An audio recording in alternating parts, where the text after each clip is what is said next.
Hey everyone, just want to do a quick video. First of all, my name is Greg. I'm a classical guitar player in Denver and I need to fix my thumbnail. This looks pretty good, but I have an issue where like my thumbnail grows a little bit away from the flesh, so when I play you can hear a clicking if I use my natural nail. So I'm gonna show you the old ping pong trick. A lot of people have done this in other videos, so maybe mine will be as informative. I actually don't have any brand new ping pong balls. These are what I'm working with right now. You can actually get a lot of nails out of one ping pong ball, and you can see I've cut into this, so I have kind of a template that I use, and I just fit them over each other like this, and then kind of trace this out.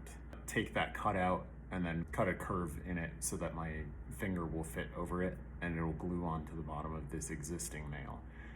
So I'm gonna switch cameras now and show you a little bit of this. Hopefully it works with the time-lapse thing. Let's see.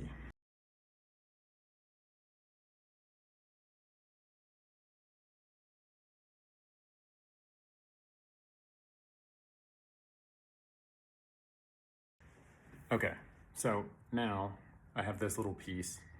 It's got this undesirable bit of the logo on there, but I'll probably end up cutting that off and it won't show. I'm trying to get this angle, but you can see it just kind of fits under my nail.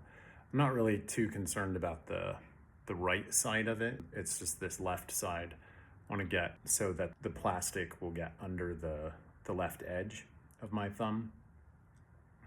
Now what I'm going to do is I'm going to shorten my natural nail, and then I'm going to put some glue between them, and I have a spray that I'll use that quick dries and will help me to just get this over and done with as fast as possible.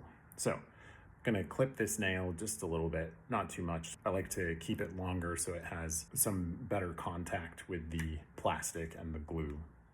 So to do that, obviously, we're all familiar with a pair of clippers, and you just clip your nail. So I'm not gonna film that. So I shortened my nail. You can see I didn't really pay much mind to a nice curve. If you want to, after that, you can file it. As you use the false nail, the filing that you do is gonna shape this pretty nicely, and for some people they just use these false nails if they break, and so it's like in an emergency they'll put this on, but I actually use them throughout my week. So this is what it's going to be like, and then I'll trim it around just to make it a little more usable. So let's go to the next phase. You can use any sort of super glue. This is crazy glue. This one has a brush on it.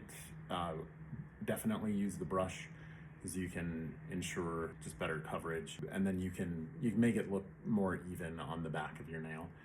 And then of course I have the bit that I just cut, and then I'm gonna use this Hurry Up Nail Glue Dryer. So this is on Amazon. Obviously you can get 50% more for free. Let's see, I can use my little table here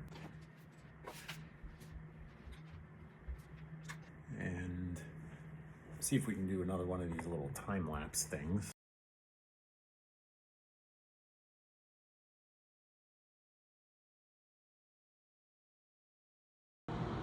Okay, so after you use that spray, be sure to wash your hands, and if for some reason you use the spray and then you find that the glue isn't like quite sealing what you've done, you want to wash your hands before you apply more glue. Wash them thoroughly because that spray will just ruin your glue. So what I did is I put a ton of glue, you probably saw.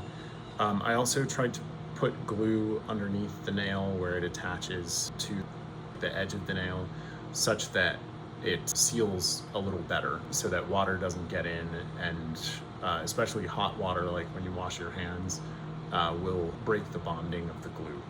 So I'm gonna go wash my hands, and then I'm going to come back and we'll do another little time lapse of me shaping this. First, I'm going to show you this kit that I got, which is really good. It looks a bit like a surgical kit. I actually only use these scissors and then these clippers, and then this is a really cool clipper that I'm gonna use. It's like angled, so it's not shaped to the curve of your fingernail, and instead you can use it like on the edges of this thing to trim it down, which is really nice. So I got this on Amazon. This is one of those like drop shipping things where there's a billion different people selling the exact same thing. It's just maybe the fake leather here is yellow or blue or black or whatever. Gonna switch to the time lapse again, and we'll see how this goes.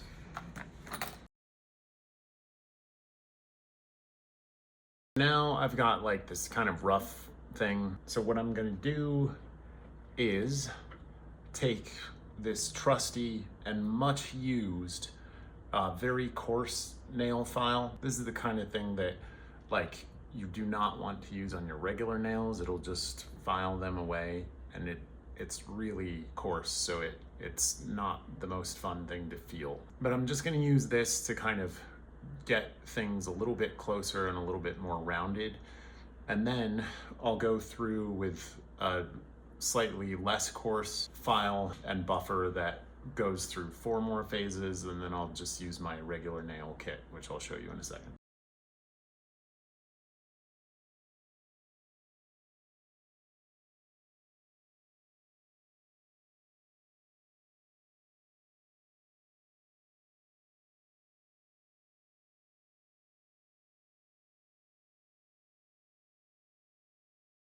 This method works really well for your thumb.